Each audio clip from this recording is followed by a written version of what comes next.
Maniko kok boroni bagai langmar mani thikthar thimani taklaibai bisi bachi sawo yapri barokha kok engkha maniko kok boroni bagai coba khlatinebo langma chonai thikthar thinai Dhananjay Tripurani thikthar thimani bisi bachi san salnodok sawai Julai bari Shoshiram bari Dhananjay Tripura Smriti hatibo sonjajaka thikthar thimano mutukhumani panda aro manjaka CPIM haste tangphangkra एबा LOP Jitendra Chaudhary बनकारिबो मानजाखा गणमुक्ति परिषदनि कमिटिनि आदं Parikshit मोरासिं मानजाखा CPIM हासे कमिटिनि आदं Arun Tripura विजय तिलक खबै देवेंद्र त्रिपुरा আকর্ষণ 5 বছরের মাথাতে 1980 ইংরেজিতেই সে ADC গঠন হওয়ার কথা ছিল, কিন্তু আবার বাধা আসলো। বাধা কার থেকে আসলো? আবার সে যুব সমিতি যখন এই ট্রাইবেলদের জন্য এই ত্রিপুরার যে সমস্ত গণতান্ত্রিক শক্তি তারা কোন সিদ্ধান্ত গ্রহণ করে সেটাকে বাধা দেওয়ার জন্য যারা কথায় কথায় ট্রাইবেল দরদ দেখায়, ট্রাইবেল প্রীতি দেখায়, ত্রিপুরা ইউনিটির কথা বলে, এই সমাচরণটা সেদিন আবার নতুন স্লোগান তুলল। কি? 1949 ইংরাজির 15ই অক্টোবর পর থেকে ত্রিপুরার যে যারা এসেছেন সব বিদেশি, আগে বিদেশি বিতরণ, তারপরে এডিসি নির্বাচন। 1949 ইংরাজির পরে যদি যারা ত্রিপুরাতে এসেছেন সবাই বিদেশি হয়, তাহলে ত্রিপুরা যে এডিসি দরকার কেন? সারা ত্রিপুরা কিন্তু এডিসি। বাজার ভাই ইত্যাদি সেই আন্দোলন থেকে 1980 ইংরাজির সেই ভয়াবহতম ঘটনাগুলি ঘটিত। এডিসি নির্বাচন 2 বছর পিছিয়ে 1982 থেকে যাত্রা শুরু হল, কিন্তু আমাদের আন্দোলন থেমে থাকেনি। গণমুক্তি পরিষদ, CPIM, বামফ্রন্টের আন্দোলন, দুর্বার আন্দোলন চলেছে। তার 3 বছর বাদে 1985 ইংরেজিতে সংবিধান সংশোধন করে এই ষষ্ঠ তফসিল আজকে কায়েম হয়েছে। কিন্তু বন্ধুরা, কমরেড ধনঞ্জয়ের শহীদানে আত্মবলিদানের 50 বছর বাদে, এডিসি গঠনেরও প্রায় 45-40 বছর বাদে আজকে 2025 ইঞ্চি দাঁড়িয়ে সেই শত্রুদের চেহারা কেমন, মিত্রদের চেহারা কেমন, সেই শত্রুদের স্লোগান কেমন, কিভাবে পাল্টিয়েছে, কিভাবে জনগণকে ঠকিয়েছে, আজকের দিনে দাঁড়িয়ে এই শহীদ দিবসে আমাদেরকে মূল্যায়ন করতে হবে। প্রথমে আসি কপরক নিয়ে। হ্যাঁ, 1400 বছর 184 জন রাজা, সেই রাজ পরিবারের এক সদস্য এখন 2 দিন বাদে বাদে স্লোগান পাল্টিয়ে ত্রিপুরাসা নামে চোখের জল ফেলে, আসল চোখের জল কিনা, এই ত্রিপুরার যে ট্রাইবেলদেরকে সাময়িকের জন্য হলেও নাচাতে পারছে, এখনো কিছু কিছু লোককে নাচিয়ে যাচ্ছে। ত্রিপুরাসাদের জন্য দাঁড়াও, কিন্তু ত্রিপুরা ভাষা জানে না। ত্রিপুরা যে জনগণকে শোনাচ্ছে, কখনো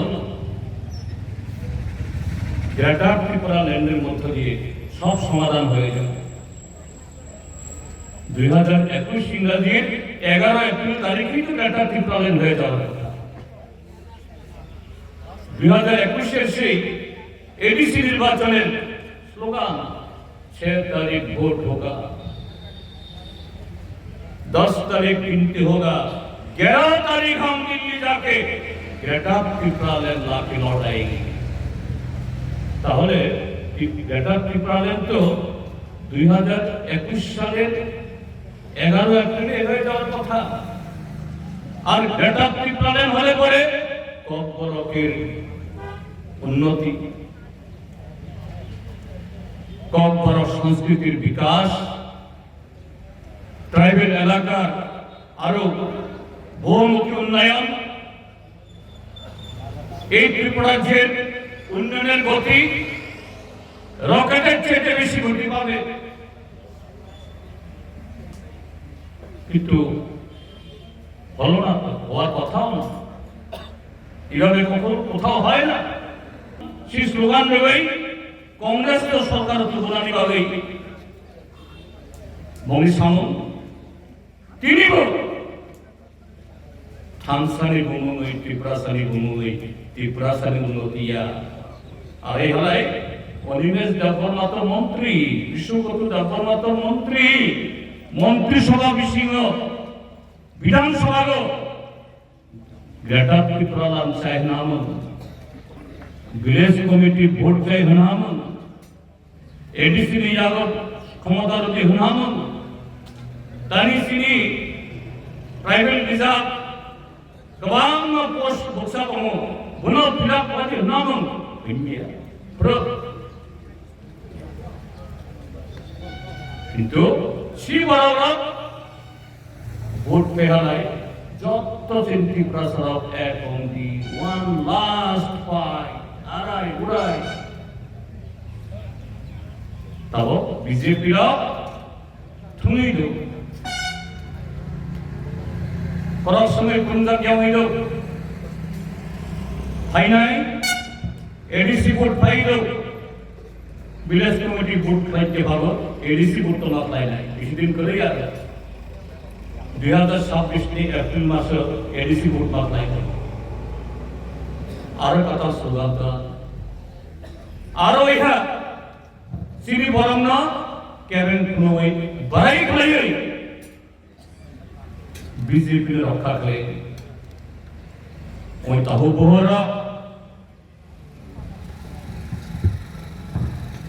তিনি দেশের গণতান্ত্রিক দেশ ধর ত্রিপ্রাসা ওয়ানসা হিন্দু মুসলমান খ্রিস্টান হলে মুসলমান গণতান্ত্রিক দেশ ধর হিন্দু মুসলমান শিখ খ্রিস্টান ত্রিপ্রাসা ওয়ানসা যত মিলিয়ে গণতন্ত্র ক্রাক রাখি সমালয় শিপুসে ত্রিপ্রাসাও বাসি নাই ওয়ানসাও বাসি নাই হিন্দু গো থাঙ্গাই মুসলমান গো থাঙ্গাই খ্রিস্টান গো থাঙ্গাই বুদ্ধিস্ট গো থাঙ্গাই তিনি দমনদিনী বিনি মুখমনোর কোনো মুইতো খাইয়ে তিনি আরে খাই উতুলাই বাজার ইসমাই মাতা নাই ফাইনাই দিন চিনি কি লড়াই নেই যা ডেরাহা যা বুড়োহা ওহা যা কমাহা ফাইদি সাকামনে দিন চিনি প্রসা হতোই সব ঠাই বমি ভাবে আরেক লাই চিনি আর থা কমাইয়াতে দিন কমাইয়াতে সাল কমাইয়াতে ঘুম কমাইয়াতে বিজেপি তিনি এই দেশ না সর্বনাশ হলাইল ত্রিপুরার সর্বনাশ হলাইল গো হইতে ত্রিপুরার আছে কিছু স্বাভাবিক আজকে এই সভাকে সফল করার জন্য আপনারা যারা এসেছেন বিভিন্ন জায়গা থেকে আবার আজকেও সে 1975 ইংরেজির চেহারা সেদিনও ট্রাইবেল নন ট্রাইবেল পাহাড়ি বাঙালি সমস্ত গণতান্ত্রিক মানুষ ঐক্যবদ্ধ আজকের দিনেও আমরা ঐক্যবদ্ধ আগামী দিনেও এই ঐক্যকে আরো শান দিয়ে আমাদের জয় সুনিশ্চিত করতে হবে এবং আমাদের জয় সুনিশ্চিত এই কথাগুলো বলে কংগ্রেস দলনীতি ত্রিপুরার প্রতি আবারও আমাদের সকলের তরফ থেকে গভীর শ্রদ্ধা জ্ঞাপন করে আমরা বক্তব্য শেষ করছি। ইনকলাব জিন্দাবাদ। ধনঞ্জয় ত্রিপুরার শহীদানের 50 বছর বাদে একটু মিলেনি দেখা দরকার। সেই দিন উপজাতি যুব সমিতি, আজকের কথা। সেদিন চাকুই চানাই, মুখুই চানাই, দুধক চানাই জিন্দাবাদ বলে ট্রাইবেলদেরকে ভাগ করে বুর্জোয়া কংগ্রেস দলকে সেবা করতেন তারা। আজকে তাদের সে বংশধররা তীব্রমথা আইপিএফটি দল করে স্লোগানটা একটু পাল্টিয়ে এখন বিজেপিকে তারা সেবা করছে। বিজেপির যারা মাতব্বর লুটেরা বাহিনী, এদের লাখ লাখ কোটি টাকা মালিক করছে। আর আজকে ট্রাইবেল এলাকা এডিসি ডুবছে। এই যে এডিসি 21 সালে, হ্যাঁ, ত্রিপুরা যে জনগণ তাদেরকে ক্ষমতা দিয়েছে, জবরদস্তি করে ত্রিপুরা মাথা এডিসি দখল করেছে, কথা বলি না, মানুষই ভোট দিয়েছে, ভালো ভালো স্লোগান দিয়েছে, মিষ্টি মিষ্টি কথা বলেছে। ত্রিপুরা যে সরলশীল ট্রাইবেলরা আবার ঠকেছে, তাদের ভোট সংখ্যাগরিষ্ঠ গেছে। আজকে সে খুমুলঙ্গের চেহারা কি? ভিলেজ কমিটিতে ভোট হয় না গত 5 বছরের বেশি। তাহলে ভিলেজ কমিটিতে ঘর হোক, রেগার কাজ হোক, যে কোনো উন্নয়নমূলক কাজের বেনিফিশিয়ারি কে সিলেকশন করছে? সেখানে তো এডিসিরও কোনো কমিটি নেই, রাজ্য সরকারের কোনো কমিটি নেই। বকলমে সংবিধান বহির্ভূত একদল লোক, তারা বিজেপির কোন মোর্চার নেতা, মন্ডলের নেতা, এদের কথায় বেআইনি ভাবে পঞ্চায়েত সেক্রেটারি, বিডিওরা কাজ করতে বাধ্য হচ্ছে, যেটা আমাদের ভারতবর্ষের সংবিধানের উল্লঙ্ঘন, ষষ্ঠ তপশিলের উল্লঙ্ঘন,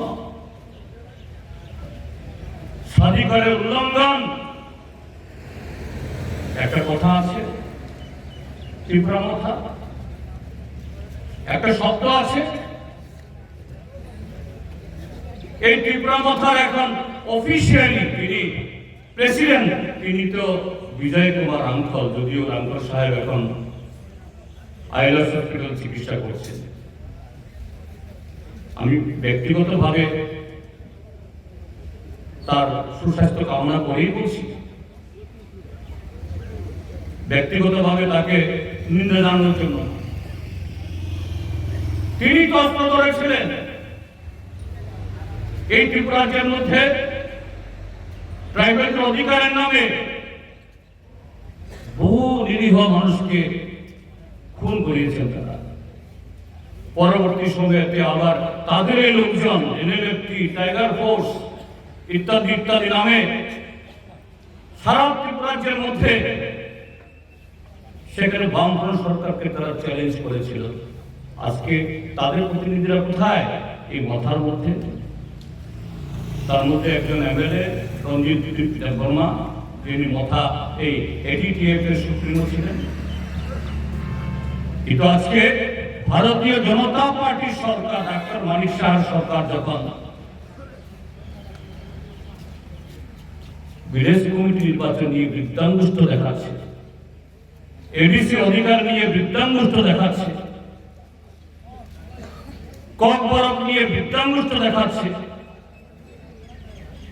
কোথায় তাদের কণ্ঠস্বর? কোথায় তাদের ভূমিকা? কোথায় তাদের আন্দোলন? বিজেপির সাথে এই লুটে পুটে খেয়ে এরা ব্যস্ত। পাহাড়ে যে মানুষ আজকে অভুক্ত, পাহাড়ে আমাদের ছেলে মেয়েরা আজকে বেকার, হতাশায়, একটা অংশকে ওই নেশার দিকে ঠেলে দেওয়া হচ্ছে, একটা প্রজন্ম ধ্বংস হচ্ছে, ধনী গরিবের ব্যবধান বাড়ছে। বিজেপির নেতারা এরা এগুলো নিয়ে ভাববেন, এগুলো তো আমরা ভাবি না, কখনো হতেই পারে না। কিন্তু আইপিএফটি তীব্রামথা ঘটনাচক্রে এই জোলাইবাড়ি বিধানসভার যিনি বিধায়ক, তিনি আইপিএফটি মাথার ভোট ভাগাভাগির কারণে তিনি জিতে কপাল জোরে মন্ত্রীও হয়ে গেছে। তার ভূমিকা কি? তার পতাকা তলে তারা ঐক্যবদ্ধ হয়েছিল। কিন্তু সেই লাল ঝান্ডা, গণমুক্তি পরিষদের মিছিল, সিপিআইএম এর মিছিল, ট্রাইবেলরা সংখ্যাগরিষ্ঠ হলেও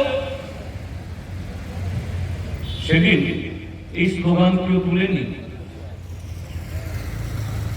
দুনিয়া ট্রাইবেল এক হোক। শুধু ট্রাইবেলরা ঐক্যবদ্ধ হলে পরেই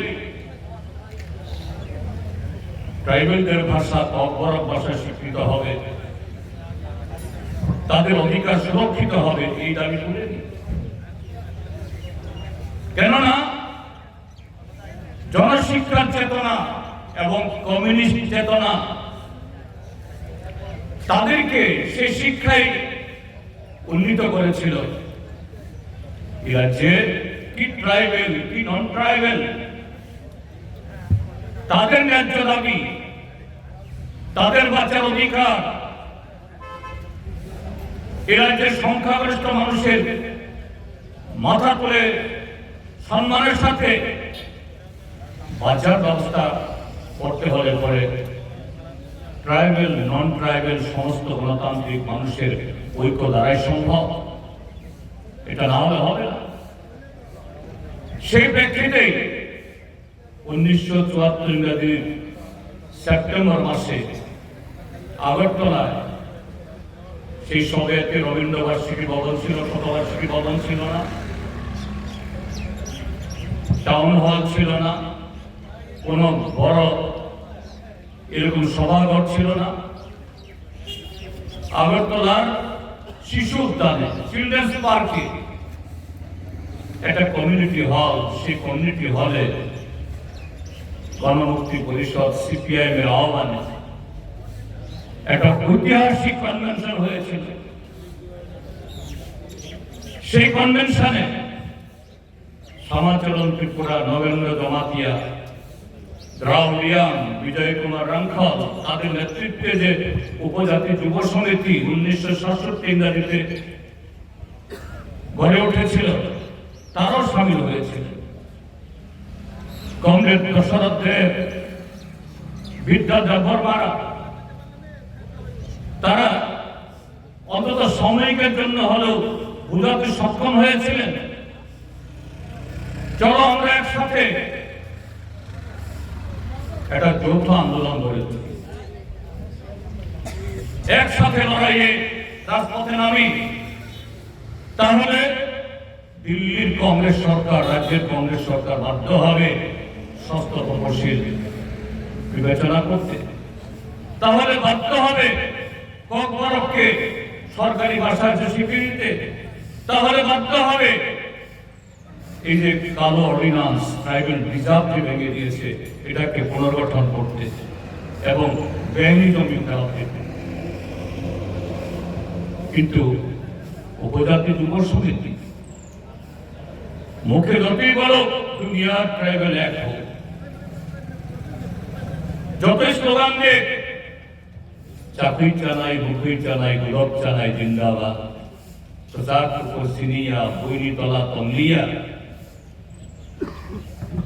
তাদের এই বংশধররা আজকে বলছে টিপ্রাসা থানসা। সেই পুরনো স্লোগান দিলে পরে ধরা পড়বে, কাজের চাকরি চালাই, মুখই চালাই, গোলক চালাই, জিন্দাবাদ, সেই স্লোগানে আজকে রূপান্তরিত হয়েছে টিপ্রাসা থানসা, ত্রিপুরাল্যান্ড, গ্রেটার ত্রিপুরাল্যান্ড। তো যথারীতি 74 ইংরেজিতে সেই কনভেনশন থেকে এই 4 দফা দাবি নিয়ে বেরোলেও ত্রিপুরা বিধানসভা নির্বাচন আসলো 2023। নতুন স্লোগান তুললো ওয়ান লাস্ট ফাইট, এটাই শেষ। डू और डाई, करेंगे नहीं तो मरेंगे। तो देशे निर्वाचन तो হয়ে গেল, বিস্তারিত ব্যাখ্যার প্রয়োজন নেই। সেই দেশে নির্বাচন বাইরে দেখানো বিজেপির বিরুদ্ধে এই ত্রিপুরাজ্যের যে গড়পড়তা মানুষের ক্ষোভ বিক্ষোভ, তার সাথে তাল মিলিয়ে প্রধানমন্ত্রী নরেন্দ্র মোদীর বিরুদ্ধে, স্বরাষ্ট্রমন্ত্রী অমিত শাহর বিরুদ্ধে, বিজেপির বিরুদ্ধে প্রায় আকাশ বাতাস বিদীর্ণ করে চিৎকার দিল। উদ্দেশ্য কি? ভোট ভাগ করা। আসলে বিজেপিকে পুনরায় ক্ষমতায় বসার জন্য বসিয়েও দিল, আবার সে মন্ত্রিসভায় ঢুকিয়েও গেল। কোথায় লাস্ট ফাইট? কদিন বাদে শোনালো कॉन्स्टिट्यूशन सॉल्यूशन, दिल्ली से फोन आई। दिल्ली গেল আজকে মার্চ মাসের 3 তারিখ। গত বছর এই মার্চ মাসের 2 তারিখ দিল্লিতে আবার একটা সই হলো, একটা চুক্তি বের করলো। 6 মাসের মধ্যে ডেটা ত্রিপুরাল্যান্ড, 6 মাসের মধ্যে সব সমাধান, টাইম বাউন্ড। চুক্তির মধ্যে কোথাও লেখা নেই, কিন্তু এখানে এসে প্রচার করলো এটা ত্রিপ্রাসা চুক্তি, এটা কোথাও সেখানে লেখা নেই। জনগণকে বোঝানো হলো ত্রিপ্রাসা চুক্তি। এই চুক্তির মাধ্যমে ত্রিপ্রাসা একেবারে 6 মাস পেরিয়ে 1 বছর পেরিয়ে গেল গতকাল। আজকে 1 বছর 1 দিন।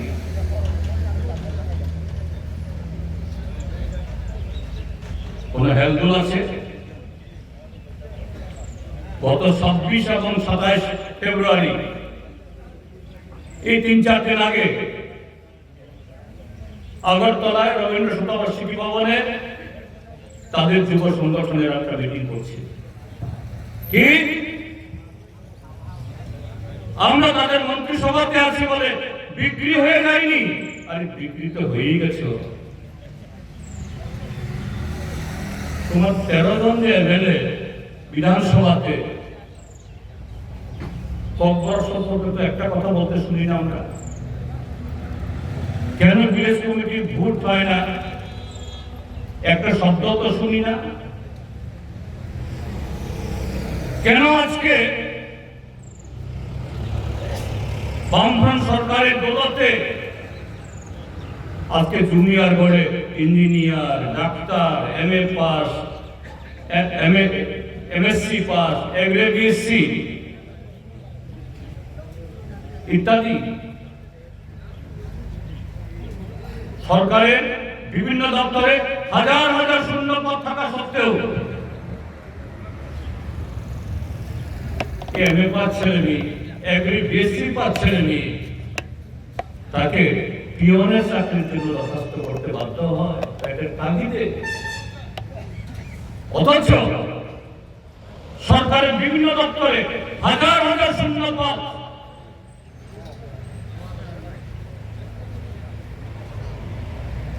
ওই পশ্চিমবাংলার, আসাম, বিহার, উত্তরপ্রদেশের ছেলেরা নাম পাল্টিয়ে, নাম গোপন করে এই ত্রিপুরাজ্যের পুলিশে, টিএসআরে, শিক্ষা দপ্তরে, বিভিন্ন দপ্তরে এখানে চাকরি হাতিয়ে নিচ্ছে। আর তোমার ত্রিপুরাজ্যের ট্রাইবেল, নন ট্রাইবেল বেকার যুবক হাজার হাজার, এদের কপালে কিছু জুটছে না। কোথায় তাদের হুঙ্কার? কোথায় তাদের সেই জবা করার এদের ঘোষণা? চুপ। আমরা হাজারে হাজারে, কাতারে কাতারে উপজাতি যুব সমিতি সরে গেছে, কারণ তাদের লক্ষ্য কোনোদিনই ছিল না স্বাস্থ্য তপশিল, তাদের লক্ষ্য কোনোদিনই ছিল না ককবরক ভাষা স্বীকৃতি লাভ করো, তাদের লক্ষ্য কখনোই ছিল না ট্রাইব্যুনাল তাদের বেআইনিভাবে হস্তান্তর জমি ফেরত পাওয়া। তারা বললেন যে না, যে আন্দোলনে বাঙালি থাকে